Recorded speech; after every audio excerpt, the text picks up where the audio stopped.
Hi friends, welcome back to Cosmodoc Salmon Excel. Friends, நம்ம கேரேஜ்க்கு Maruti Celerio car வந்திருக்கு. And இந்த காரில் வந்து ரப்பிங் ஒர்க் இருக்குது. அண்ட் இந்த காரில் வந்து எங்கெங்கெல்லாம் ஸோ இந்த மாதிரி கோடுங்க இருக்கும். ஸோ அதெல்லாம் நம்ம டல் பண்ணணும். அண்ட் டல் பண்ணி முடிச்சதுக்கப்புறம் அண்ட் இந்த ஸ்க்ராட்ச் எல்லாம் மறைஞ்சிருக்கும். அண்ட் மறைஞ்சதுக்கப்புறம் நம்ம ரப்பிங் ஒர்க் பண்ணணும். ஸோ அந்த ஸ்க்ராட்ச் எல்லாம் எப்படி மறைய போகுது அப்படின்னு சொல்லிட்டு பாருங்கள். நம்ம சேனலுக்கு பார்த்தோன்னா மறக்காமல் சப்ஸ்கிரைப் பண்ணி ஆளில் வச்சுக்கோங்க.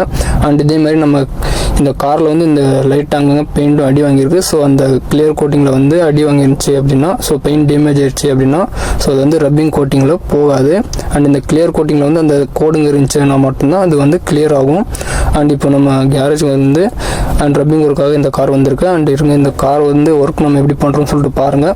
அண்ட் ஓகே, இப்போ இந்த கார் வந்து டல் பண்ணுறதுக்கு ரெடியாக இருக்கிறோம். ஸோ இந்த எங்கெங்கெல்லாம் கோடு இருக்கோ ஸோ அந்த பாருங்கள், அந்த மார்க் தெரியுதா? ஸோ அந்த மார்க் வந்து நம்ம டல் பண்ணிக்கிறோம். அண்ட் டல் பண்ணி முடிச்சதுக்கப்புறம் காரோட அவுட்லுக் நான் உங்களுக்கு காமிக்கிறோம் பாருங்கள். அண்ட் ஃபஸ்ட்டு எங்கே அந்த அழுக்கு இருக்கோ ஸோ அதெல்லாம் நம்ம டல் பண்ணிக்கணும். அண்ட் டாப்பில் பார்த்தோன்னா ஃபுல்லாக அழுக்கு இருந்துச்சு, அதுவும் டல் பண்ணிட்டோம். அண்ட் இப்போ டல் பண்ணி முடிச்சதுக்கப்புறம் காரோட அவுட்லுக் பாருங்கள் எப்படி இருக்குன்னு. அண்ட் டாப்பெல்லாம் பார்த்தோன்னா ஸோ டாப்பில் வந்து ஃபுல்லாக அழுக்கு இருந்துச்சு, அதுவும் உங்களுக்கு காமிக்கிறோம் பாருங்கள். அண்ட் ஒரு சில இடத்துல வந்து இந்த இடத்த பாருங்கள். ஸோ இது வந்து கரவை காட்டுக்குது. ஸோ அது என்னன்னு தெரியல. அந்த கிளியர் கோட்டிங்கில் வந்து ரொம்ப ஹார்டாக இருந்துச்சு. அதுக்கப்புறம் இந்த இடத்துல நான் உங்களுக்கு கோடு காமிச்சிருப்பேன். ஸோ அதுவும் ரிமூவ் ஆகிடுச்சு.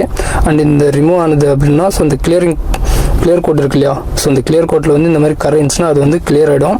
அதேமாதிரி இந்த பெயிண்ட் டேமேஜ் ஆயிருந்துச்சுன்னா ஸோ அது வந்து ரப்பிங் ஒர்க்கில் வந்து அது மறையாது. ஏன்னா அந்த பீஸ் வந்து பெயிண்ட் அடிவங்க இருக்கும். ஸோ அந்த பீஸ் வந்து நம்ம பெயிண்டிங் தான் பண்ணணும். அண்ட் இப்போ இந்த காரில் வந்து நான் உங்களுக்கு காமிச்சிருப்பேன் இந்த ஸ்க்ராட்ச் எங்கெங்கே இருந்துச்சு அப்படின்ட்டு. அண்ட் இப்போ ரப்பிங் ஒர்க் இருக்குது. ஸோ இந்த ரப்பிங் ஒர்க் முடிஞ்சதுக்கப்புறம் காரோட அவுட்லுக் நான் உங்களுக்கு காமிக்கிறேன். அண்ட் இப்போ வந்து கார் வந்து ரப்பிங் ஒர்க்கில் இருக்குது. அண்ட் இப்போது பானட் பார்த்தோன்னா ரப்பிங் ஒர்க் முடிஞ்சு. நெக்ஸ்ட் இந்த ஃபெண்டர் இருக்குது. ஸோ ஃபெண்டருக்கும் டோருக்கும் உங்களுக்கு டிஃப்ரெண்ட் தெரியும். அண்ட் இந்த வீடியோவில் வந்து ஸோ காரை சுற்றியும் நம்ம ரப்பிங் ஒர்க் பண்ணி நான் எடுக்கலை. அண்ட் இந்த ஃபெண்டருக்கும் அண்ட் டோர் இருக்கு இல்லையா? ஸோ அதுக்கும் உங்களுக்கு டிஃப்ரெண்ட் தெரியும். அண்ட் பாருங்கள், அண்ட் டோருக்கும் அதுக்கும் உங்களுக்கு டிஃப்ரெண்ட் தெரிஞ்சிருக்கும். அண்ட் இப்போ நம்ம ரப்பிங் ஒர்க் வந்து முடிஞ்சு. அண்ட் இப்போ கார் வந்து வாட்டர் வாஷ் பண்ணியிருந்தாங்க. ஸோ வாட்டர் வாஷ் பண்ணி முடிச்சதுக்கப்புறம் கார் வந்து க்ளீன் பண்ணணும். அண்ட் ஓகேங்க, இப்போ காரோட ஒர்க் முடிஞ்சு. அண்ட் கார் க்ளீனிங் ஒர்க்கெல்லாம் முடிஞ்சதுக்கப்புறம் காரோட அவுட்லுக் பாருங்கள் எப்படி இருக்குன்னு. அண்ட் ஷைனிங் எப்படி இருக்குன்னு சொல்லிட்டு பாருங்கள். அண்ட் இந்த இடத்துல நான் உங்களுக்கு ஸ்க்ராட்ச் கொஞ்சம் காமிச்சிருப்பேன். ஸோ அது இப்போ பாருங்கள் இருக்கான்ட்டு.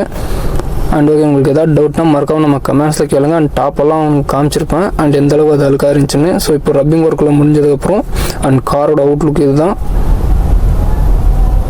அண்ட் நம்ம சேனலுக்கு ஆப்போசிட்னா மறக்காமல் சப்ஸ்கிரைப் பண்ணி ஆளில் வச்சுக்கோங்க. உங்களுக்கு எதாவது டவுட்னா கமெண்ட்ஸில் கேளுங்க. ஓகேங்க, இந்த ஒர்க் நம்ம எப்படி பண்ணியிருக்கோம்னு சொல்லிட்டு மறக்காமல் நம்ம கமெண்ட்ஸ் சொல்லுங்கள். அடுத்த வீடியோவில் பார்க்கலாம். பாய்.